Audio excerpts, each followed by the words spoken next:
Popular mutual fund types हैं flexi cap mutual funds और small cap funds. दोनों अलग हैं, दोनों का रिस्क रिटर्न प्रोफाइल अलग है, तो कौन सा आपके लिए सूटेबल है? चलिए देखेंगे कि फ्लेक्सी कैप म्यूचुअल फंड्स क्या होते हैं, स्मॉल कैप म्यूचुअल फंड्स क्या होते हैं, इन दोनों फंड्स में क्या डिफरेंसेस हैं और किसके लिए कौन सा फंड सही हो सकता है। सबसे पहले समझ लेते हैं what are flexi cap funds. Flexi cap fund एक ऐसा फंड है जो लार्ज कैप, मिड कैप और स्मॉल कैप स्टॉक्स में इन्वेस्ट करता है। इसमें फंड मैनेजर का रोल क्रूशियल होता है क्योंकि उनको ही डिसाइड करना होता है कि इस फंड में कितना परसेंटेज किस कैटेगरी का होना चाहिए। यानी फंड मैनेजर को पूरा फ्रीडम होता है कि वो किस मार्केट कैप के स्टॉक्स में इन्वेस्ट करें with minimum 65% investment in equity and equity related instruments. मतलब अगर मार्केट में अपॉर्चुनिटी हो तो वो स्मॉल कैप्स में भी इन्वेस्ट कर सकते हैं और अगर मार्केट थोड़ा रिस्की हो तो वो लार्ज कैप में भी जा सकते हैं। नेक्स्ट समझते हैं स्मॉल कैप फंड्स को। What are small cap funds? Small cap funds वो फंड्स हैं जिनका मिनिमम 65% स्मॉल कैप कंपनीज में इन्वेस्टेड होता है।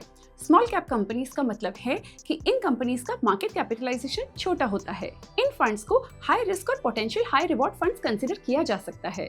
अगर मार्केट में ग्रोथ आई तो ये फंड अच्छा परफॉर्म कर सकते हैं, लेकिन मार्केट में कोई डिप आया तो रिस्क ज्यादा भी हो सकता है। तो फ्लेक्सी कैप फंड्स में लार्ज, मिड और स्मॉल कैप फंड्स का कॉम्बिनेशन होता है। मतलब ये फंड फ्लेक्सिबिलिटी के साथ अलग अलग टाइप के स्टॉक्स में इन्वेस्ट करता है। वही स्मॉल कैप फंड्स सिर्फ छोटे कंपनीज में ही इन्वेस्ट करते हैं। इन शॉर्ट फंड मैनेजर को ज्यादा फ्लेक्सिबिलिटी नहीं होती। अब देखते हैं इन दोनों के रिस्क और रिवॉर्ड्स। फ्लेक्सी कैप फंड्स को वेरी हाई रिस्क कैटेगरी में रखा जाता है। ये इसलिए क्योंकि फ्लेक्सी कैप फंड्स में इक्विटी का मेजर लोकेशन होता है और इक्विटी अपने नेचर में वोलेटाइल एसेट क्लास है। फंड मैनेजर को फ्रीडम होता है लार्ज, मिड और स्मॉल कैप कंपनीज में इन्वेस्ट करने का। अगर एक्सपोजर ज्यादा स्मॉल कैप्स में होगा तो वोलेटिलिटी और भी बढ़ सकती है और अगर लार्ज कैप्स में ज्यादा लोकेशन होगा तो कंपैरेटिवली स्टेबिलिटी मिल सकती है। वही small cap fund very high risk and potential high reward fund होता है। अगर मार्केट बेनिफिट में रहा तो रिटर्न्स भी अच्छे मिल सकते हैं, वहीं अगर मार्केट नीचे गया तो लॉसेस भी बड़े हो सकते हैं। अब चलते हैं रिटर्न्स पर। हिस्टोरिकली फ्लेक्सी कैप फंड्स ने मॉडरेट टू गुड रिटर्न्स दिए हैं। लॉन्ग टर्म में आप 12 to 14% तक के रिटर्न्स एक्सपेक्ट कर सकते हैं। तो क्या रिटर्न्स में टैक्सेशन से कुछ डिफरेंस आएगा? बहुत अच्छा सवाल है। तो चलिए देखते हैं tax treatment for both the funds. तो अच्छी बात ये है कि दोनों फंड के टैक्स ट्रीटमेंट सेम हैं। ऐसा इसलिए है क्योंकि दोनों इक्विटी फंड्स के कैटेगरी में आते हैं। अगर आपने 1 साल के पहले अपने फंड को सेल किया तो गेन्स पर short term capital gain tax लगेगा और अगर 1 साल से ज्यादा रखा तो गेन्स पर long term capital gains tax लगेगा। मान लीजिए अगर गेन्स शॉर्ट टर्म है तो 20% का टैक्स लगेगा। मतलब 1 लाख के प्रॉफिट पर 20,000 रुपए का टैक्स लगेगा। लॉन्ग टर्म कैपिटल गेन्स में थोड़ा एडवांटेज मिलता है। फर्स्ट 1.25 लाख तक कोई टैक्स नहीं लगता, उसके ऊपर 12.5% का टैक्स लगेगा।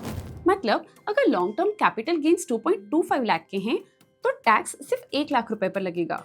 और कितना टैक्स अमाउंट लगेगा कमेंट्स में बताएं। अब समझते हैं कि इन फंड्स का आइडियल इन्वेस्टमेंट होराइजन क्या है, तभी तो पता चलेगा कि कौन से गोल के लिए कौन सा फंड अच्छा है। So let's get to know suitable investment horizon. अगर आपके इन्वेस्टमेंट गोल्स 3 से 5 साल के होराइजन के हैं तो फ्लेक्सी कैप फंड्स एक ऑप्शन हो सकते हैं क्योंकि इनमें फंड मैनेजर को लार्ज, मिड और स्मॉल कैप्स के बीच अलोकेशन का फ्लेक्सिबिलिटी मिलता है। अगर आपके गोल्स 7 से 8 साल या उससे ज्यादा लॉन्ग टर्म के हैं तो स्मॉल कैप फंड्स कंसीडर किए जा सकते हैं, जिसमें पेशेंस और लॉन्ग होराइजन मेंटेन करना इम्पोर्टेंट है। हमेशा याद रखें अपनी सूटेबिलिटी के लिए फाइनेंशियल एडवाइजर से कंसल्ट करना जरूरी है। अब देखते हैं who should pick which fund. Flexi cap funds को सिलेक्ट कर सकते हैं अगर आप ये चेक बॉक्स टिक कर पा रहे हैं। आप large, mid and small cap funds का एक मिक्स चाहते हैं, लॉन्ग टर्म ग्रोथ पोटेंशियल चाहिए बैलेंस रिस्क के साथ, पोर्टफोलियो में डाइवर्सिफिकेशन चाहिए, आपका इन्वेस्टमेंट होराइजन 3 से 5 साल का है और स्मॉल कैप फंड्स को चूज कर सकते हैं अगर आप इन बॉक्सेस पर टिक कर पा रहे हैं। आपकी रिस्क टॉलरेंस वेरी हाई है, अगर आप ग्रोथ के लिए वोलेटिलिटी मैनेज कर सकते हैं, क्या आपका इन्वेस्टमेंट होराइजन 7 सालों से ज्यादा है, आप ज्यादा रिटर्न्स चाहते हैं मगर मार्केट के अप्स एंड डाउन्स भी संभाल सकते हैं। अब कुछ मिस्टेक्स देख लेते हैं जो आपको अवॉइड करनी है।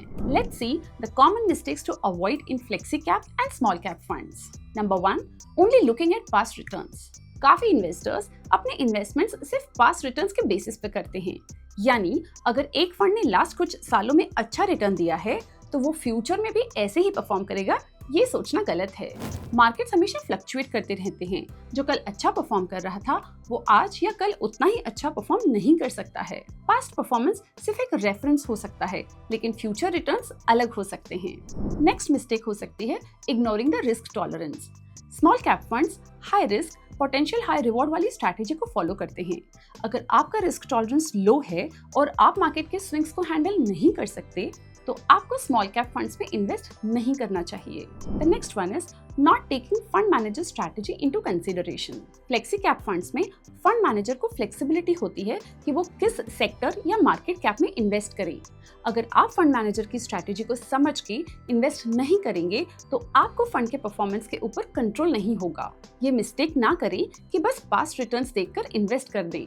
The next one could be over diversification. Flexi cap funds में ऑलरेडी डाइवर्सिफिकेशन है, लेकिन अगर आप अपने पोर्टफोलियो में बहुत ज्यादा म्यूचुअल फंड्स या स्टॉक्स डालेंगे तो आपका पोर्टफोलियो कंफ्यूज्ड और इनएफिशिएंट हो सकता है। ओवर डाइवर्सिफिकेशन से रिटर्न्स भी डाइल्यूट हो सकते हैं। अपने रिस्क टॉलरेंस को समझकर इन्वेस्टमेंट डिसीजन ले, क्योंकि बिना सोचे समझे पैसा लगाकर बाद में पछताने का कोई फायदा नहीं है। कुछ नया सीखा हो तो इस वीडियो को लाइक करें और कमेंट करें कि आपने क्या डिसाइड किया है। म्यूचुअल फंड निवेश बाजार के जोखिमों के अधीन है। योजना से जुड़े सभी दस्तावेजों को ध्यान से पढ़ें।